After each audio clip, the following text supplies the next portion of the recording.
పార్వతీపురం మన్యం జిల్లా సాలూరులో స్వర్గీయ నందమూరి తారక రామారావు 29వ వర్ధంతి సందర్భంగా ఆయన విగ్రహానికి పూలమాలలు వేసి మంత్రి సంధ్యారాణి ఘనంగా నివాళులర్పించారు.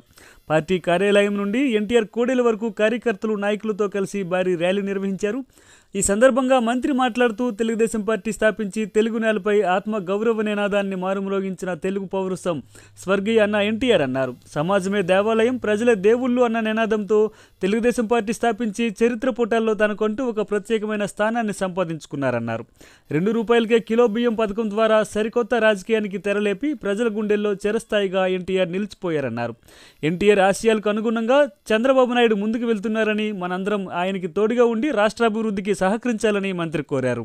అందరికీ 3 పూట్ల భోజనం చేయాలి, ఇల్లుండాలి, వస్త్రాలుండాలి, రోడ్లుండాలి, ముఖ్యంగా గిరిజన మారుమూల ప్రాంతాల్లో స్కూల్స్ ఉండాలని ఆ మహానుభావుడు ఏర్పాటు చేసినటువంటి స్కూల్సే ఈరోజు అవి నిజంగా ఒక యూనివర్సిటీలా తయారయ్యాయి. ఒక్కొక్కటి నందమూరి తారక రామారావు గారు ఐటీడీఎల్ను స్థాపించి ఎస్టీలకు ఎంతో మేలు చేసినటువంటి మహానుభావుడు.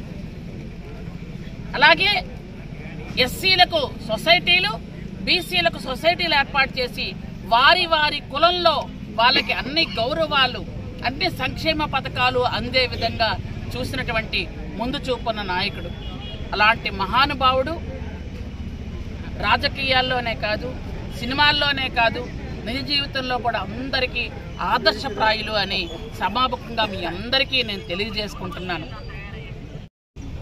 ఆ మహానుభావుడు చూపించినటువంటి బాటలో ఈరోజు మన ముఖ్యమంత్రి, 4వసారి ముఖ్యమంత్రి అయిన మన చంద్రబాబు నాయుడు గారు ఆయన చూపించిన బాటలోనే సంక్షేమ అభివృద్ధి కార్యక్రమాలని ఒక ఊపందించి తీసుకొని వెళ్తున్నారు.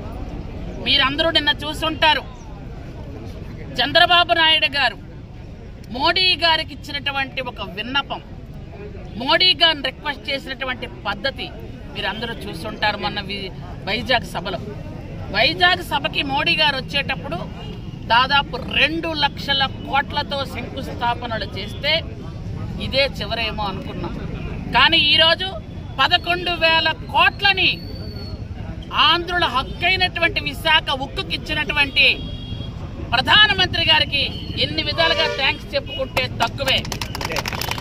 ఆయన్ని ఆ విధంగా ఒప్పించినటువంటి మన చంద్రబాబు నాయుడు గారికి మనం అందరం కూడా సాష్టాంగ నమస్కారం పెట్టినా తక్కువే. ఆ రోజు ఆడపిల్లలకి ఆస్తిలో హక్కిచ్చి ఆడపిల్లలకి గౌరవం, మర్యాద పెంచినటువంటి అన్న నందమూరి తారక రామారావు. ఆంధ్రప్రదేశ్ మొత్తం చిన్న పెద్ద ముసలి ముడక అని తేడా లేకుండా ప్రతి ఒక్కరి నోట్లో నుంచి అన్నా అన్న పదం వచ్చిందంటే అది కేవలం ఎన్టీ రామారావు గారికే అని మీ అందరికీ తెలియజేసుకుంటున్నాను. అది మనం అన్నా అంటున్నాం కాబట్టి అన్నగా మన కుటుంబంలో ఆస్తిలో హక్కు కల్పించి మనందరికీ కూడా ఈరోజు కుటుంబాల్లో గౌరవ మర్యాదలు తీసుకొచ్చినటువంటి అన్న నందమూరి తారక రామారావు గారి ఆయన ఆశయాలను పుణుకుపుచ్చుకొని మనందరం ముందుకు కదలాలని, ఆయన ఆశయాలు పుణుకుపుచ్చుకొని వెళ్తున్న చంద్రబాబు నాయుడు గారికి మనం ఎప్పుడు సర్వదా తోడు నీడగా ఉండి రాష్ట్రాన్ని అభివృద్ధి చేయడంలో మన తాలూకా వంతు మనం పోషించాలని మీ అందరికీ తెలియజేసుకుంటూ